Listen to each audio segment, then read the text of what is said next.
Salutare, prieteni! Numele meu este Romina Smeu, sunt mamă, trainer, coach și speaker certificat de organizația Maxwell Leadership Certified Team România. Sunt pasionată de dezvoltare personală și iubesc să ajut cât mai mulți oameni să se îmbunătățească personal. De aceea, începând cu videoclipul acesta, voi veni către tine cu o serie de materiale, sugestii, idei care să te ajute să crești personal. Așadar, în videoclipul de astăzi îți voi prezenta câteva motive pentru care e bine și trebuie să începi să te dezvolți personal. Însă, mai întâi de aceasta, aș vrea să explic puțin ce înseamnă acest concept de dezvoltare personală, pentru că poate mulți dintre noi nu suntem familiarizați cu ideea aceasta. Dacă ne gândim la dezvoltarea fizică, de exemplu, ne gândim poate la îmbunătățirea din punct de vedere fizic, nu-i așa? Ne gândim poate la exercițiu fizic, la alimentație corespunzătoare. Exact la fel este și cu dezvoltarea personală. Este o îmbunătățire a ta ca persoană. Ne gândim la abilitățile și talentele noastre înnăscute sau dobândite. Ne gândim la obiceiurile care ne formează caracterul și care ne definesc în cele din urmă.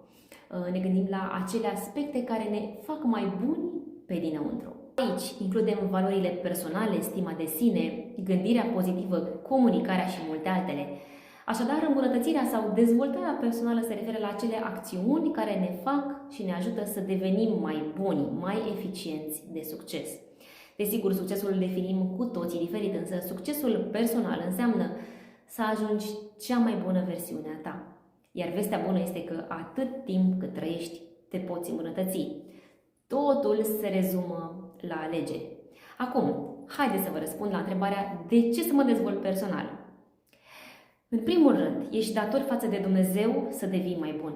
Tot ceea ce ești astăzi este o dovadă a faptului că cineva, cândva, s-a sacrificat pentru tine, iar acum, la rândul tău, ești dator față de semeni și față de Dumnezeu să dai mai departe. Știu, nu ne prea plac datoriile sau obligațiile, dar dacă înțelegi că ai venit pe lume cu un scop, înțelegi și că îți revine o parte, aceea de a aduce un plus de valoare în viața celorlalți. Prin viața ta, prin talentele tale, prin cuvintele și acțiunile tale, desigur.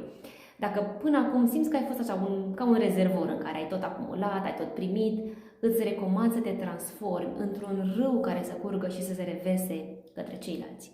Rolul nostru este de a da mai departe. Știi cum miroase o apă stătută, nu-i așa? Înțelege așadar că este o datorie a ta morală față de lume și față de Dumnezeu.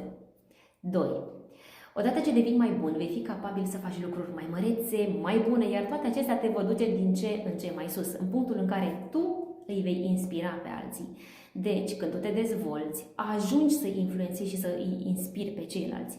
Atitudinea ta față de ceilalți se va îmbunătăți, felul în care îi tratezi pe ceilalți se va schimba, stilul tău de comunicare se va îmbunătăți considerabil, felul în care înțelegi suferința va căpăta noi dimensiuni, vei fi mult mai împlinit și pregătit să faci față provocărilor vieții, pentru că ai o mentalitate echilibrată, sănătoasă și pozitivă. Iar cu cât crești, cu atât mai mult va crește și influența ta în lume. Ceilalți te vor privi și te vor urma. Așa că al doilea punct spune că atunci când tu te dezvolți, îi influențezi în bine pe ceilalți. Îi influențezi oricum, chiar și dacă nu te dezvolți personal, dar de ce să nu influențezi în bine? 3. Când începi să faci alegeri corecte, da, cu privire la viața ta, începi să apar și rezultatele. Vei fi mai încrezător, mai înțelept în luarea deciziilor, vei vedea mult mai clar oportunitățile în viață și vei fi pregătit să le întâmpini. Așadar, iată al doilea beneficiu al dezvoltării personale. Alegeri mai bune te duc către, evident, o viață mai bună, un stil de viață mai bun, relații mai bune, un job mai bun, către oportunități mult mai mari. Legătura dintre dezvoltarea personală și succes este extrem de strânsă. Nu există să te dezvolți personal și să nu ajungi la succes. Asta doar dacă te oprești din învățat. Așadar, al treilea beneficiu al dezvoltării personale este acesta, succesul. Acum, dacă vrei să te îmbunătățești personal, înțelege că e o datoria ta morală, că vei influența lumea în bine și că vei ajunge la succes. John Maxwell spune în felul următor: dacă te concentrezi asupra dezvoltării personale, atunci chiar te vei dezvolta și îți vei atinge automat și scopurile. Deci dacă tu ești în punctul A și vrei să ajungi în punctul B, secretul e dezvoltarea personală.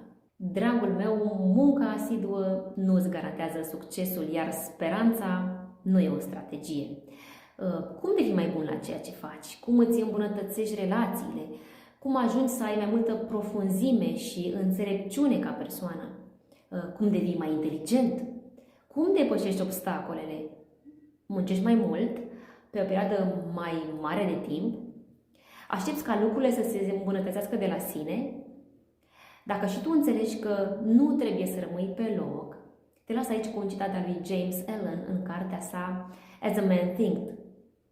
Oamenii sunt nerăbdători, spune el, să își îmbunătățească viața, condițiile de viață, dar nu sunt dispuși să se perfecționeze, prin urmare rămân cumva pe loc.